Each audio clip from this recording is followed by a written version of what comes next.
사도신경 고백함으로 8월 1일 금요일 새벽 기도회를 시작하겠습니다.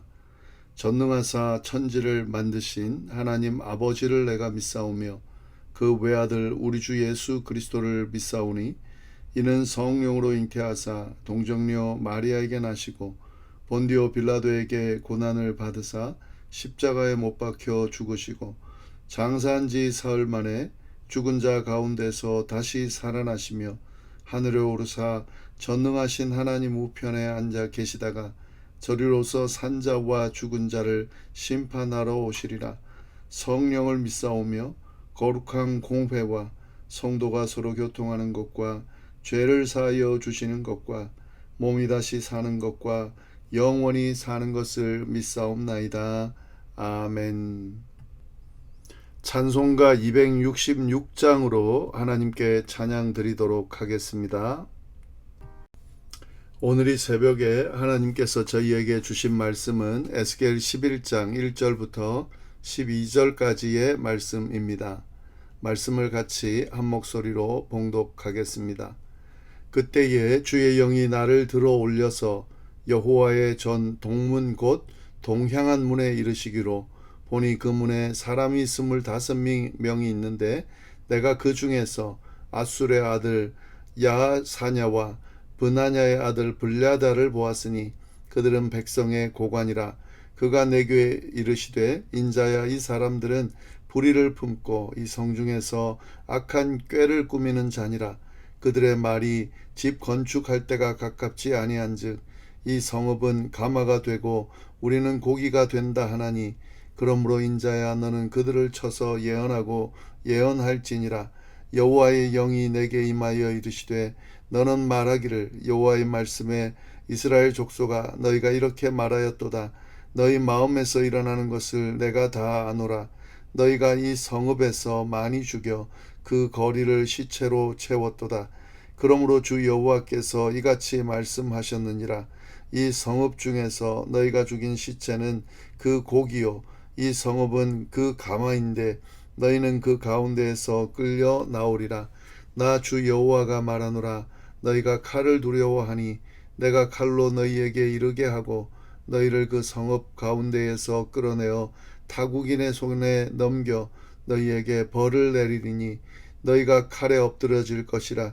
내가 이스라엘 변경에서 너희를 심판하리니 너희는 내가 여호와인 줄 알리라. 이 성읍은 너희의 가마가 되지 아니하고 너희는 그 가운데에 고기가 되지 아니할지라. 내가 너희를 이스라엘 변경에서 심판하리니 너희는 내가 여호와인 줄 알리라. 너희가 내 율례를 행하지 아니하며 규례를 지키지 아니하고 너희 사방에 있는 이방인의 규례대로 행하였느니라 하셨다 하라. 아멘. 오늘 에스겔 11장 1절부터 12절까지 말씀 우리 함께 나누겠습니다. 먼저 1절을 보시면 그때에 주의 영이 나를 들어 올려서 여호와의 전 동문 곧 동향한 문에 이르시기로 보니 그 문에 사람이 25명이 있는데 내가 그 중에서 아술의 아들 야사냐와 브나야의 아들 블랴다를 보았으니 그들은 백성의 고관이라 라고 되어 있는데요. 이 앞의 내용이 어떤 내용이 있습니까? 하나님의 영이 성전을 떠나고 있는 과정이었다 그랬습니다. 그래서 지금 하나님의 그 영이 성전 동문까지 지금 향해 있는 상황이고요. 에스겔은 그에 대한 환상을 지금 보고 있는 겁니다. 이 성전 동문이 어떤 역할을 했냐면은 백성들이 그 출입하고 하는 곳이죠. 성전에 들어오고 나가고 할 때에 출입하던 곳이 동문인데 거기에 지도자들이 모여가지고 그 동문에서 중요한 결정을 내렸습니다. 그래서 이 성전 동문은 굉장히 중요한 곳인데요. 백성들이 출입하는 곳이고 또 지도자들이 모여서 중요한 결정을 내리던 장소가 바로 그곳인데 에스겔이 환상을 보면서 거기서 뭘 봤다는 거죠? 25명의 고관들을 보게 됐다 하는 거죠. 고관들이란 말은 다른 말로 하면 지도자들이죠. 이 지도자를 봤다 하는 거죠. 근데 지금 그냥 지도자 봤다 이렇게만 생각할 게 아니라 이 상황을 연결해서 지금 봐야 됩니다. 지금 상황은 어떤 상황입니까? 성전에서 머물러야 할 하나님의 영이 성전을 떠나서 지금 성전 동문으로, 또 그 다음엔 어떻게 합니까? 성전 밖으로 그렇게 나가는 그런 지금 상황 가운데서 지도자를 봤다는 거죠. 그 동문에서. 그 지도자의 역할이 뭐죠? 이런 상황에서 올바르게 이스라엘 백성들, 그 지도자에 이게 연결되어 있는 백성들을 올바르게 인도해야 할 책임이 있는 자들이 바로 지도자들이죠. 근데 그 25명의 지도자들을 봤는데 2절 보니까 어떻게 됩니까? 2절에 그가 내게 이르시되 인자야, 이 사람들은 불의를 품고 이 성중에서 악한 꾀를 꾸미는 자니라. 예, 그 지금 모여 있는 그 지도자들, 그 지도자 25명의 지도자들은 어떤 지금 자들이라고 지금 평가를 받고 있습니까? 불의를 꾀하고 악한 꾀를 꾸미는 자들이다라고 지금 평가를 하나님께서 하고 계신 거죠. 에스겔에게 이 사람들은 불의를 행하는 자들이다. 성전에서 악을 꾸미는 자들이다. 악한 꾀를 꾸미는 자들이다. 라고 그렇게 평가하고 있는 거죠. 지금 지도자라면 어떻게 해야 됩니까? 하나님의 백성들을 공의로 다스리면서 하나님의 뜻을 드러내야 되겠죠. 그런데 지금 그 모습이 아니라 오히려 불의를 행하고 성전 안에 그 평안을 도모해야 되는데 도리어 평안을 깨는 그런 악한 계략을 꾸미는 자들이 바로 그 자들이다라고 하나님께서 에스겔에게 이야기를 하고 있습니다. 참 안타까운 현실이죠. 지도자가 타락하고 그리고 그 타락한 지도자들로 인해서 성전이 더럽혀지고 성읍이 더럽혀지고 그래서 결국에 하나님의 영이 떠나는 그런 결론을 얻게 됐다라고 하는 것을 보면 참 안타깝습니다. 지도자가 지도자 역할을 잘 해야 그러지 않을 텐데 지도자가 지도자 역할을 잘 하지 못함으로 이런 엄청난 결과가 주어졌다는 것을 지금 잘 드러내고 있는데요. 3절 말씀 보시면은 그들의 말이, 그러니까 그 악을 꾸미고 불의를 품고 있는 그 지도자들의 말이 집 건축할 때가 가깝지 아니한즉 이 성읍은 가마가 되고 우리는 고기가 된다 하나니 그러므로 인자야 너는 그들을 쳐서 예언하고 예언할지니라. 예. 이 지도자들은 지금 뭐라고 이야기를 하고 있습니까? 예루살렘이 어떻다는 거죠? 안전하다라고 지금 이야기하고 있는 거죠. 지금 하나님께서 이 성전에 더 이상 머물러 수 없어서 그 영이 떠나고 있는 상황인데 이들은, 이 지도자들은 어떻게 하고 있는 거죠? 안전하다고 이야기하고 있는 거죠. 안전을 확신하고 있다 이야기를 하고 있는 거죠. 심지어는 지금 바벨론의 위협으로 인해서 이스라엘이 지금 예루살렘이 다 파괴되고 1차 포로로 잡혀간 그때입니다. 이스라엘 백성들이. 그런 바벨론의 위협이 계속되고 있는데 그래도 지도자들이 뭐라는 거죠? 안전할 것이다 라고 이야기하고 있다는 거죠. 마치 가마 속에 있는 고기처럼 견고하게 보호받을 것이다 라고 말하면서 그렇게 백성들을 안심시키고 있는 그런 모습이다 라고 하는 거죠. 그러니까 지금 착각하고 있는 거죠. 제대로 지도자로서 봐야 될 것을 못 보고 있는 거죠. 특별히 하나님에 대한 불신앙의 모습 보이고 극도로 교만한 그런 모습을 보이고 있다 하는 거죠. 그러니까 하나님의 경고를 무시하는 거죠. 하나님 믿지 않고 교만한 모습을 갖고 있으니까 하나님의 말씀 듣지 않고 하나님의 경고를 무시하고 그리고 자기들의 지혜와 힘을 의지하는 그런 모습을 보여주고 있다 하는 거죠. 이 지도자들 때문에 성전에서 하나님이 떠나게 됐다라고 하는 이야기도 연결해서 볼 수가 있습니다. 이런 지도자들의 죄악에 대해서 하나님께서 어떻게 반응하시는지 5절부터 12절까지 쭉 나오는데 먼저 5절 보시면은 여호와의 영이 내게 임하여 이르시되 너는 말하기를 여호와의 말씀에 이스라엘 족속아 너희가 이렇게 말하였도다. 너희 마음에서 일어나는 것을 내가 아노라. 너희가 이 성읍에서 많이 죽여 그 거리를 시체로 채웠도다. 하나님께서 그 이스라엘, 그러니까 이 지도자들의 마음에 일어나고 있는 그런 생각과 계획을 지금 들여다보면서 그거를 드러내고 있는 거죠. 예. 그러니까 지금 하나님은 그들의 마음속에 무슨 어떤 모습으로, 어떤 범죄한 모습으로, 죄악된 모습으로 그 마음과 생각을 채우고 있는지를 다 아시는 분입니다. 그러니까 그들이 막 몰래 은밀하게 그렇게 진행한다 하더라도 하나님 앞에서는 전혀 숨길 수가 없는 그런 상황인 거죠. 네. 이 지도자들의 죄악에 대해서 하나님께서 다 알고 있다라고 지금 이야기하시면서 그 알고 있는 게 뭐죠? 성읍에서 많이 죽여 그 시체를 거리에 가득하게 하였다 하는 거죠. 지도자인데 도리어 백성들을 관리하고 백성들을 살려야 하는데 도리어 불의한 통치와 악한 행위를 하면서 수많은 백성들을 죽였다는 거죠. 하나님께서 그것을 알고 있다는 거죠. 이 죽였다는 것은 단순히 육체적으로 죽였다는 것만을 의미하는 것이 아니라 도덕적으로, 영적으로 하나님 앞에 아주 불순종한 모습으로 황폐하게 만들었다라고 하는 거고, 그것에 대해서 하나님이 알고 있다라고 말씀하고 계신 겁니다. 7절을 보시면은요. 그러므로 주 여호와께서 이같이 말씀하셨느니라. 이 성읍 중에서 너희가 죽인 시체는 그 고기요, 이 성읍은 그 가마인데 너희는 그 가운데에서 끌려 나오리라. 예. 지금 그 지도자들은 이 가마가 뭐라고 믿었습니까? 예. 그 가마가 보호해 줄 거라고 믿었다는 거죠. 그 가마가 뭘 상징하는 거죠? 예루살렘을 상징하는 거죠. 그 예루살렘이 그들을 보호해 줄 것이라고 믿었는데 결국 어떻게 된다는 거죠? 예, 그게 아니라는 겁니다. 그 보호해 주는 가마로서 역할을 예루살렘이 할 수가 없다는 거죠. 왜요? 하나님 앞에 너무 극심하게 범죄하니까 하나님이 더 머무르실 수가 없어서 예루살렘 성전에 있는 하나님의 영이 떠나고 심지어 예루살렘도 떠나게 돼서 더 이상 하나님이 그 예루살렘을 보호하지 않는 그런 상황 가운데 가게 된다 하는 거죠.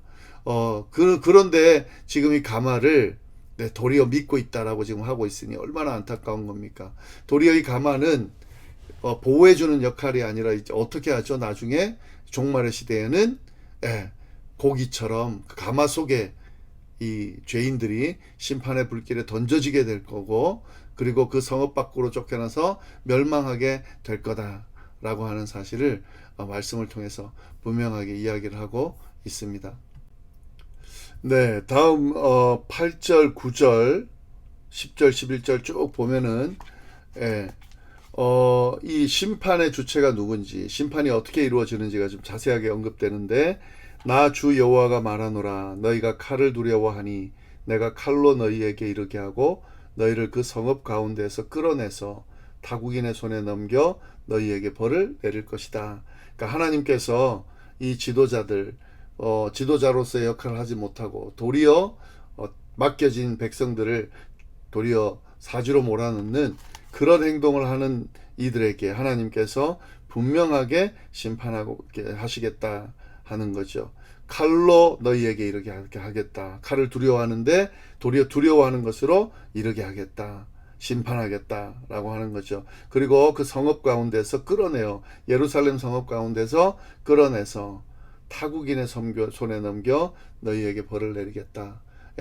이게 이제 바벨론을 통해서 패배하고 결국에는 바벨론의 포로로 잡혀가는 것을 예언하는 그런 예언이다라고 볼 수도 있습니다. 네, 이렇듯 하나님께서는 지금 이 이스라엘의 죄, 특히 이스라엘을 이끄는 지도자들의 이 죄악된 모습을 보시면서 심판의 메시지를 전하고 있다 하는 거죠. 그런데 이렇게 끝날 게 아니고요. 12절 보시면은 11절 12절 보겠습니다. 이 성읍은 너희 가마가 되지 아니하고 너희는 그 가운데 고기가 되지 아니할지라. 내가 너희를 이스라엘 변경에서 심판하리니 너희는 내가 여호와인 줄 알리라. 너희가 내 율례를 행하지 아니하며 규례를 지키지 아니하고 너희 사방에 있는 이방인의 규례대로 행하였느니라 하셨다 하라. 예. 지금 그 이스라엘의 또 이 이스라엘 지도자들의 그 범죄함이 어떤 것인지를 지금 분명하게 지금 이야기하고 있는데, 그런데 이 말씀을 가만히 보면은요, 너희는 내가 여호와인 줄 알리라라고 그렇게 이야기를 하고 있는 거죠. 내가 너 이스라엘 경계 안에서 할 거다라는 메시지인데, 이 에스겔에서 계속 너희는 나를 여호와인 줄 알리라라고 하는 이 표현이 계속 나오죠.